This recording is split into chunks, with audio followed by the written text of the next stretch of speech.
welcome back to the channel. I'm back out with Gazza today. Not as sunny as last time around, I'm afraid to say, but we're back in the lovely little village of Pateley Bridge. And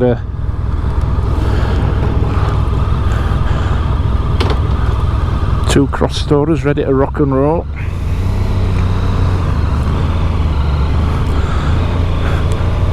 Now Gazza's got himself an Osmo DJI, which is the main rival to GoPro from what I can tell. Very similar thing, probably even made in the same factory in China, wouldn't surprise me. Similar price point to certainly to Aero 7, around that £270 mark.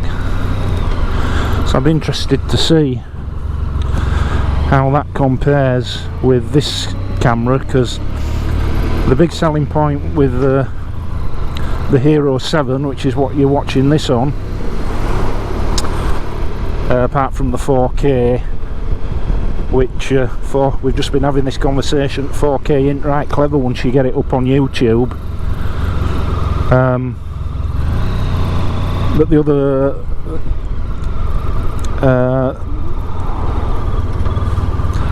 the other big sell for the Hero 7 is the image stabilisation, which is supposed to be industry leading. So if Gazza's footage on his DJI is as good, that's a serious option if you don't want to buy a GoPro. The only thing with GoPros is batteries don't last 2 minutes. Any road up. Yeah, we've just been talking. He's got his set on 2.7 at 60 FPS. I've got this on 4K, but conversation we've just had is when you get it up on you know, you can view it on your computer, so you can put your SD card into a card reader like I do and view it on the computer, or even transfer the file from the SD card onto your computer and play it.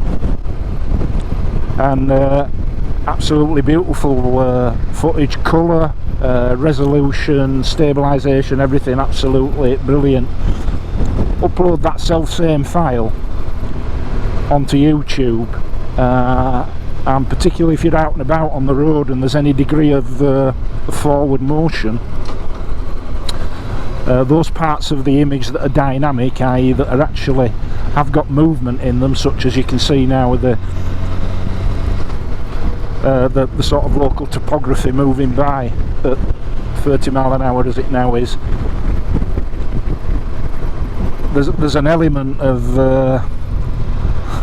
it's a bit like pixelation, but it's what you get when you sort of bandwidth drops if you're viewing anything over the internet, and your bandwidth drops for whatever reason. I'm with Virgin Media and it happens all the time, has to be said. And it's that sort of effect where the resolution drops, but it only seems to appear on YouTube with those parts of the footage that are moving. You know, the static parts like the bike are perfectly clear, and you can see it with other YouTubers as well. You know, really big YouTubers like Missenden Flyer and Teapot One,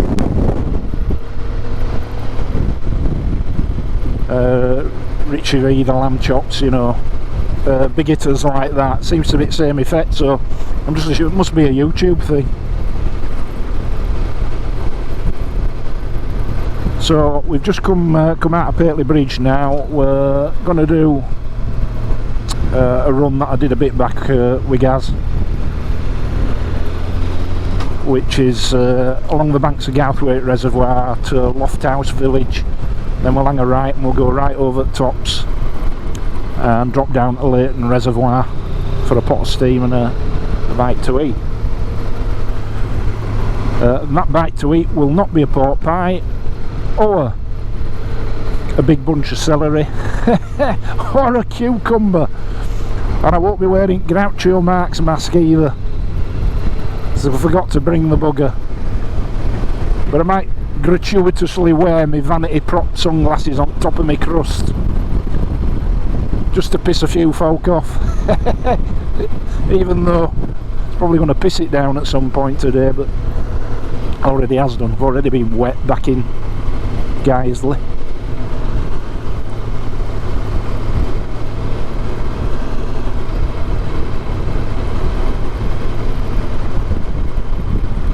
So anyway, these Crosstourers, pretty bulletproof. Only issue Gaz has certainly had, I've just been telling me today, is his auxiliary fog lamp switch. He's got genuine Honda fog lamps. They're an absolute bloody king's ransom to buy them buggers, and if you want them fitting by Honda dealer, you know, you're 700-800 quid of a job by the time you're done, which seems to me to be a little bit over the top for a pair of fog lights or spotlights, because I've got a couple here that were 50 quid and they're just as good, but I don't, as you can see here, that's where the switch would go. But the new switches you buy, they're the ones for the new Goldwing or the Africa Twin, because of course Honda are that pissed on Africa Twin at the moment. It's the only thing they make out for, that and Goldwing. You wouldn't think, you'd think there's only 4 bloody bikes that on the make now that seem to have any degree of profile, and that's the big Honda Goldwing, which you'd have to mortgage your house to buy, Honda Africa Twin, the Honda CBR 1000, the new one, the Neo Calf Racer, I think they call it, don't they? And Fireblade, new Fireblade, and I think they're missing a trick for the simple reason that the BMW GS Adventure, let's face it, don't really have a serious rival, does it, when you think about it? Certainly in terms of the sales figures, it doesn't, because the first and second out of the GS and the GS Adventure globally in terms of motorcycle sales. I don't know what his problem was, I'm nowhere near him.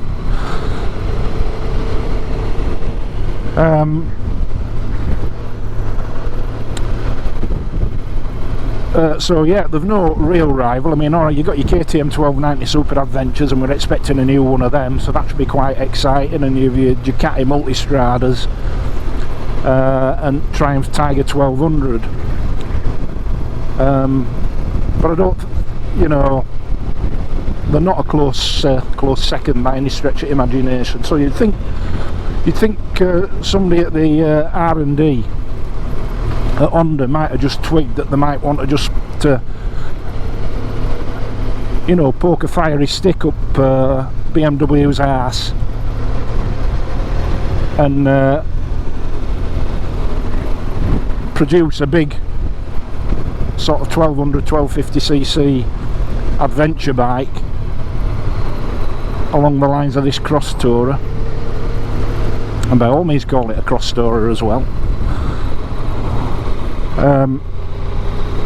And really, you know, sort of give them a run for the money, because I bet with a bit of application, particularly when you consider that Honda, in terms of their ability to put together cutting edge technology and integrate it into the systems of a motorcycle, are as good as anybody else, certainly as good as BMW, but they have that added edge of build quality and reliability.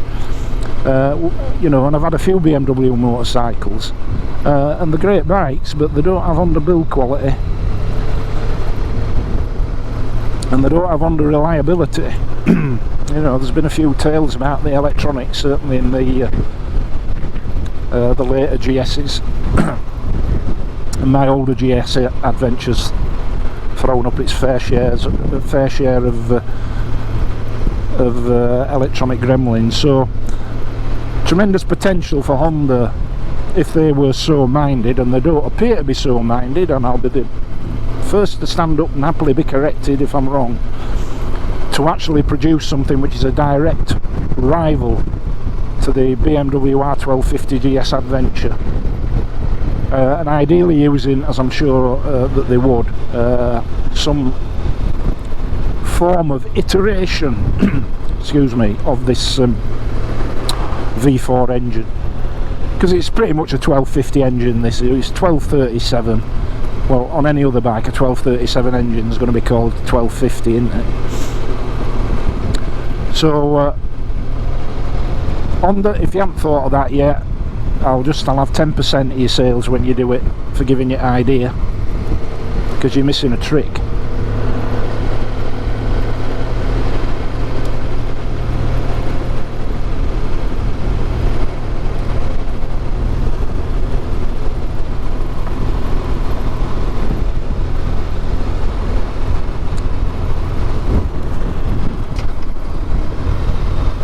So I'm up in between us, because Gaz has got 2 cameras running, I've got 3. I've got a rear facing camera, GoPro Hero 3 Plus, I've got my fat face camera, GoPro Hero 4, and the Hero 7 filming forward. So Gaz has got his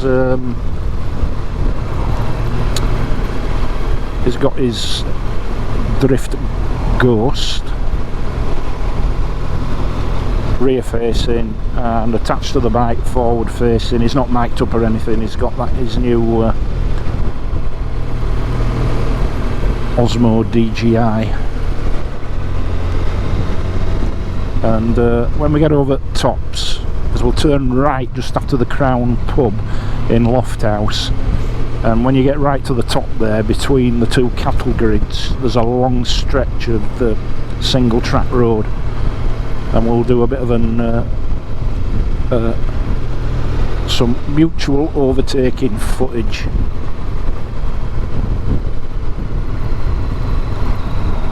I suppose next thing I should do really is talking about DJI is invest in a drone. Right, on it up with drones is decent ones, several hundred of your finest English pounds, and I always think if we're spending that sort of money, there's always, you know, something better to spend it on, but we'll see.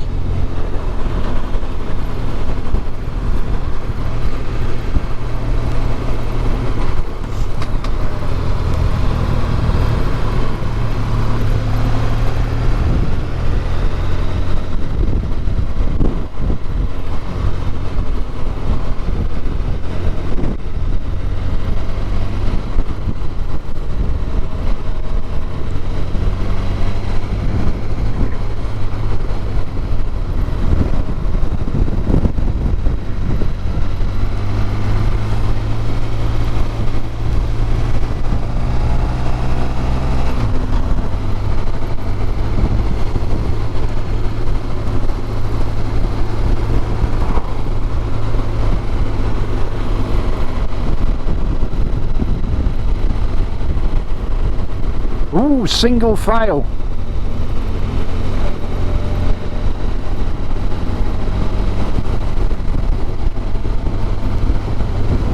What a pleasant rarity.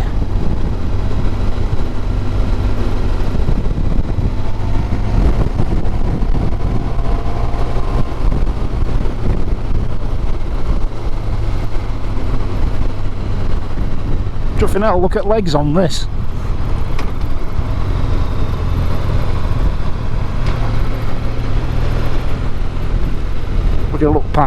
Looks like part of the mechanism of an old clock.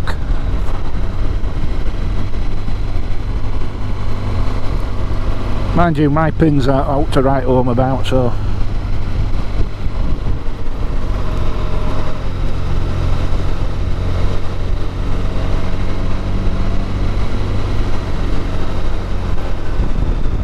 I'm also, for the first time, going to try and link up with Gaz's Senna intercom.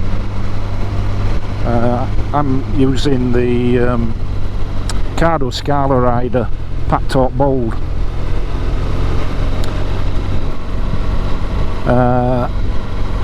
and that normally runs with other Pack Talk Bolds on a system called DMC.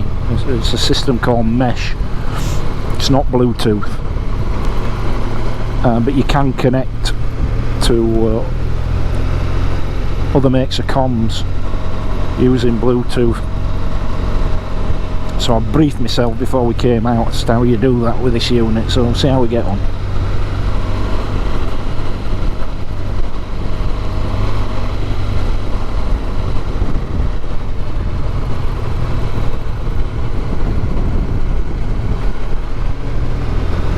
Here we are, Loft House, not to be confused with the Loft House of colliery fame, Wakefield area, when there were a coal industry.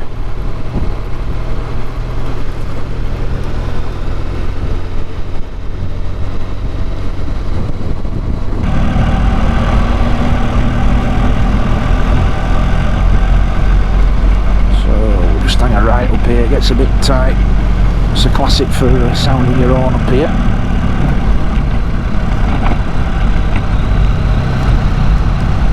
On this here, right pub.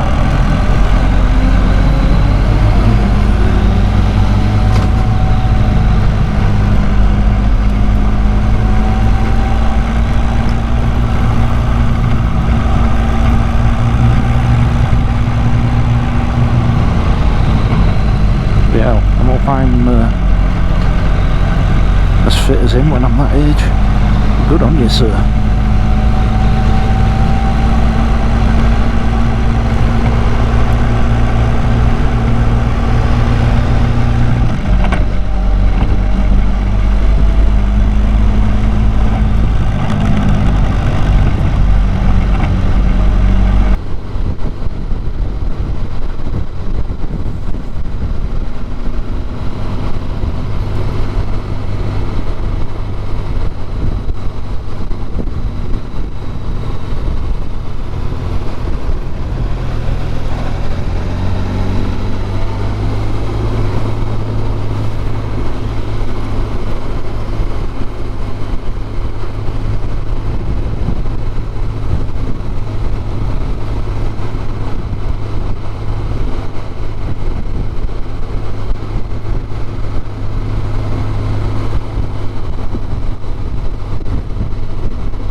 Sheep, not to be trusted. Stay there.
So hopefully I'll just give a little bit of indication as to what these bikes sound like and how they can take off if you wind the throttle back. And what I will say about the power band on this bike, on the Crosstourer VFR 1200X, the engine